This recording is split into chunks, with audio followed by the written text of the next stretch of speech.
You'll kill yourself. That's my lookout. Not with all of us depending on you, it isn't. 6 o'clock in the morning. How long have you been at that? I'm going to make one of these. You what? These things. A motor car? Aye. But you detest them. We've got to do something to save us from the workhouse. Oh, no, Fred, you can't. Listen, the articles of the company, for one thing, they don't allow it. And for another. Well, the shareholders, what about the shareholders? What about them? Well, they must be consulted. Besides, what do you know about motor cars? If I can't do better than that. Eric, drop what you're on and help me here. Stand there. Take this pad and edit with a date. What is the date? The 4th. Right, 4th January 1903. De Coville motor car. Now, as I take each piece out, number it and sketch it. And measurements. Write down the measurements as I call them. We're taking this thing to bits, piece by piece, all right? Right, sir. 1 automatic inlet valve. 2 2/5 inches. And if you do make one, how do you propose to sell it? He's got shares in a company in Manchester, Royce Ltd. They're making a car. They're electrical. Oh, are they? Yes, think dynamos. Electric carriage, that's what that would be. Oh, have you seen this? Look. The steam chariot of Chelmsford. What a monster. Horribolino. And you see these every day in Hyde Park, belching out great clouds of black smoke. Chauffeurs that stop every few miles to shovel in the coals. What are they asking for? 400. Do you know what I want above all else? Is to sell a really good car with my name on it. So that it would become a household word like Broadwood or Steinway on pianos. Chubb on safes. Cheddar on cheese. Absolutely. What? 16th of September, 1903. Mr. Royce tests engine number 15196.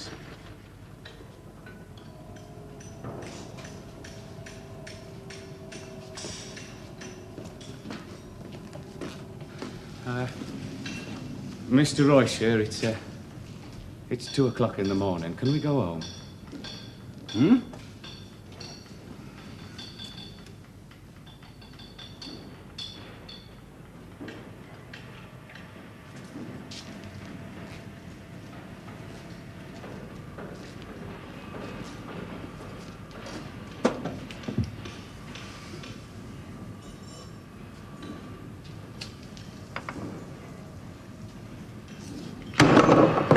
Do it again! Mr. Rolls? Mr. Royce. How do you do, sir? How do you do? Kind of you to make the trip. Well, I happen to be this way, and you keep on writing to us, so I thought... Come and have something to eat.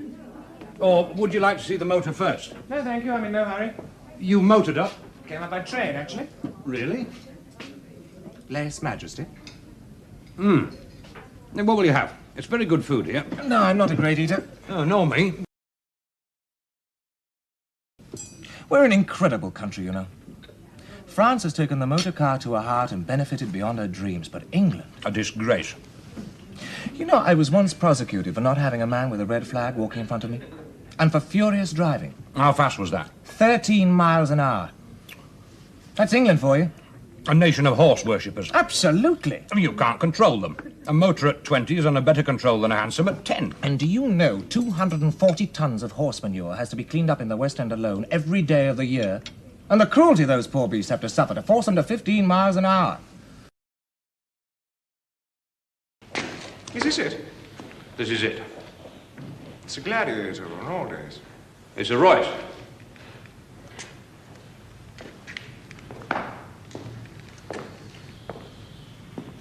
Funny little thing.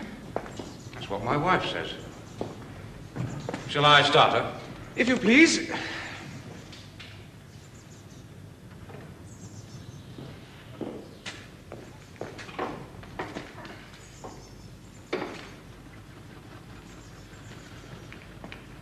What's the matter? What? Won't she start? She's going.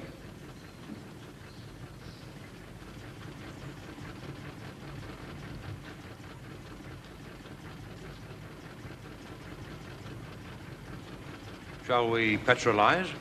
How did you achieve the quiet? Horse sense. An inappropriate term, if I may say so. How many of these could you make? Well, how many do you want? Say 20? I think we might manage that. You build the chassis, we'll add the bodywork. We may suggest some modifications. Of course.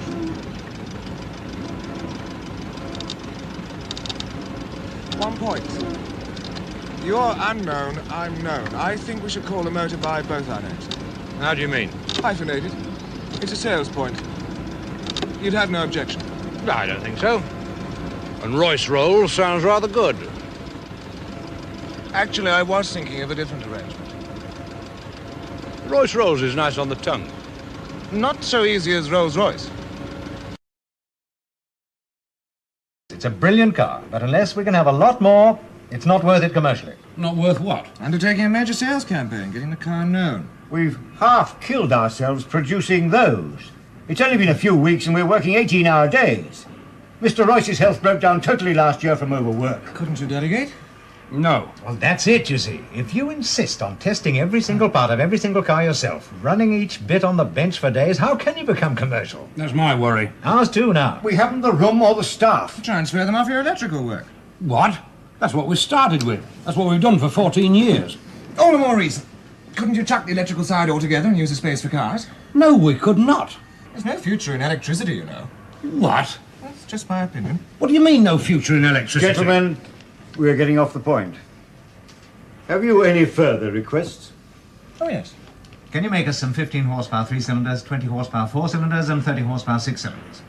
In addition to an increased output on what you're already taking? Yes. If you standardize the parts, you can make 2, 3, 4, and 6 cylinders from the same basic design. We'd also like some motors to show for the Paris Salon. What sort? 4 and 6 cylinders, actually. But you've only just asked for them. That's right. When is the Paris Salon? December. Moses. 4 months, design, build, and deliver. The best car in the world. All right. Mr. Rolls, how do you suggest we should celebrate Captain Northey's success? A public presentation? A champagne dinner?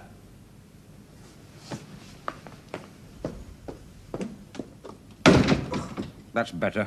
He's a rotten sport. You can't talk business with him in this state. But we must bring up Mr. Briggs' idea, though, amalgamating the two companies. I mean, put it to him. I'm not amalgamating with that arrogant bastard.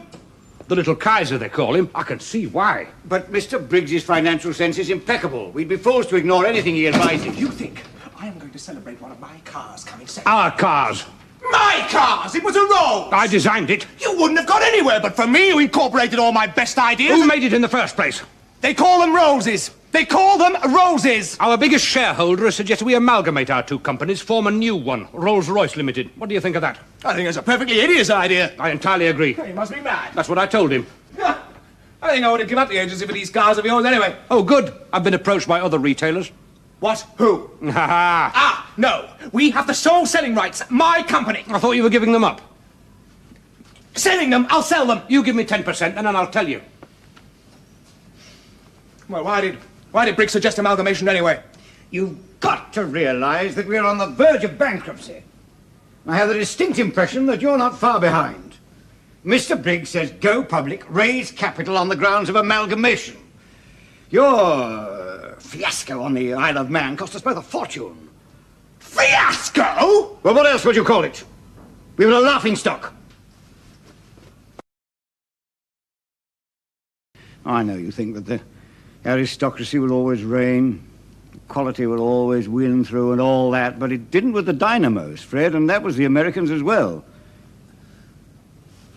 Fred.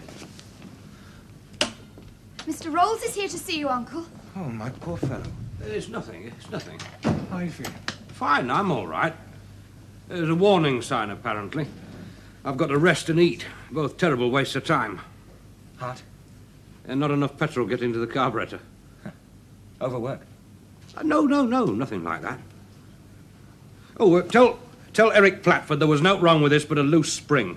Hide it under your coat, on the way out. Mrs. Royce doesn't come in here. If she can't bear illness or anything unpleasant. CJ's drawn up some amalgamation papers, I believe. Yes. Yes, good. Bloody disgrace! Absolutely bleeding scandalous! Bugger off! Go on, shut up! Get your money and bugger off out of my works! Work back to normal. Amalgamation papers for the Board of Trade. C.S. Rolls and Company and Royce Ltd are to be wound up, and their assets will be taken over by the new company. I see Mr. Ford's coming over from the States for a visit. It doesn't worry us. And Charlie Jarrett set up a new record from Monte Carlo to London. Speed record, I mean. I see you've raised Owen's wages. Oh, he couldn't cope. £4 a week isn't much He for gets a mechanic. £3.12 and sixpence. What was Jared's time? About 36 hours, I believe. Would that suit you? I mean, publicity? You mean, if you were to... No, Mr. Johnson's thinking of calling this, sir. What? The 6 cylinder. He's having all the bodywork done in silver and calling it a silver ghost. Those sales lot are as mad as hatters. Don't do that! What's this? We'll have to make it up an alloy, sir. We couldn't afford nickel steel. That's what Mr. Claremont told you. Oh, what's the point? Why should I slave my guts out? Go on, get out. Yeah, but... Did I tell you to make it up an alloy? Go and get your money and get out of my bloody works. Fred, look, he's done it. Clipped 2 minutes off Charlie Jarrett's record. And how much did that cost? What? £300? 300? He pours money away like water while we... And look at this ballooning of his. That must cost a fortune. Oh, it does. £3,000 a year. And he's always crying poor. Whenever I talk to him, he's always saying... That's not his personal money. Thought you realized that. That's his company's money. Is it? Is it the company's money? My company's? I fail to see your interest. I can't afford the proper tools for the job. I can't afford the proper materials for the new model or decent security for my men. Your company can't. We're as dependent on each other as if we're Siamese twins, you know that. Nonsense. If you go bust, we do too. Claremont knows it, Johnson knows My it. money, good God, I've capitalized my income and sunk it into all this. Why shouldn't I do what I think is necessary? Because too many people depend on you, that's why. Because you do it for a lark. It's all the rage among your set, the balloonatics. Why, you can't even control the things. I do it because our future is up there. Balloons? Aircraft of some sort, something in the air. You and your set think nothing of taking a whole gasometer to fill one of those things. You deprive an entire town of its cooking and lighting for half the weekend. Have you read what the Wright brothers have done in the United States? After 4 years of experiment, they have built a flying machine 40 feet wide with 2 wings and an engine. And they fly in it and control it. They catapult it along a wooden rail up into the air. They can make it circle, bank, make figures of 8. Fly for half an hour at almost 40 miles an hour. Think of it! That's our future. That's the next logical step. Aircraft. And that means meticulous preparation now in balloons. We must find our way about the skies as we've already done on land. These will be obsolete in a few years. People will be going to work by flying machine. But we haven't perfected these yet. The whole world is buckling and changing its shape while we look at it. We've got to keep up, keep abreast of what's happening. There's no time to perfect everything anymore before you pass on. That's Victorian. Victorian? What do you mean? Victorian? What's that supposed to mean? Don't you realize they have petrol engines? Eh? The flying machines work on petrol. And the problem that held them up for so long was getting an engine light enough to be practicable. Precisely the problem that you solved with the Light 20. You're not suggesting... Think of it. To be able to reach almost any part of the empire in a few hours, the king will be cock-a-hoop. Are you seriously suggesting we should go in for these string and paper contraptions? We should do more than that. We should plan to drop these altogether. It's lucky I know you. I was never more serious in my life. As you were with the bicycle, then the motor car, then ballooning, now aircraft. None of them mastered. Just hop from one to the next. Amateur, dilettante. The same thing when you tire of flying machines. What'll it be then? Rockets? Rockets. No, forget that. I didn't say that. What about my men? And all the others depending on you, eh? We've got to expand. Terrifying gamble though it is. I know that! God knows where the money's coming from, but we've got to go public and open the new factory at Derby. New factory? New! We're bursting at the elbows. We can't output fast enough, and you're taking off all the working capital, and for what? Always a plotter, aren't you?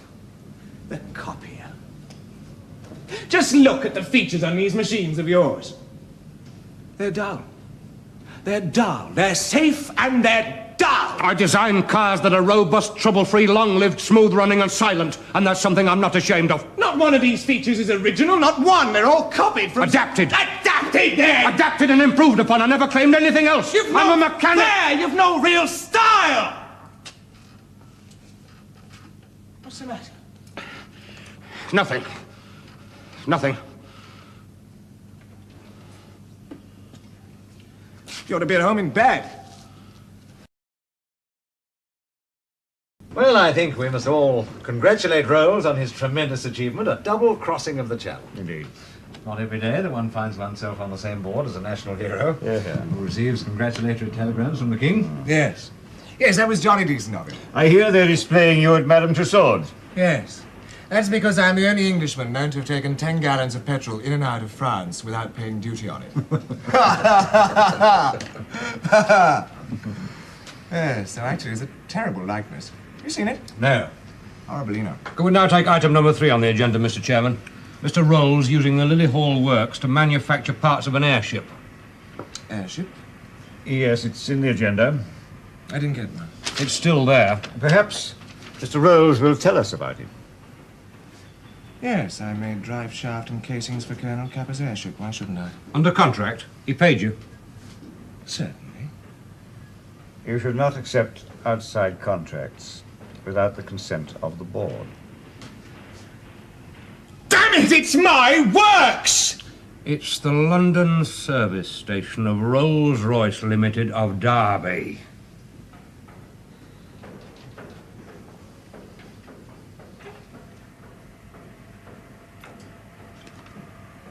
Perhaps I ought to resign as technical managing director of this company. Good idea. Gentlemen, Remain on the board. I think this news should not be made known outside this room. The company is public face. Quite so. Quite so. Well, then, if you'll excuse me. The rest of the meeting? There's no point. I have a flying display at Bournemouth. A great deal of preparation to be done.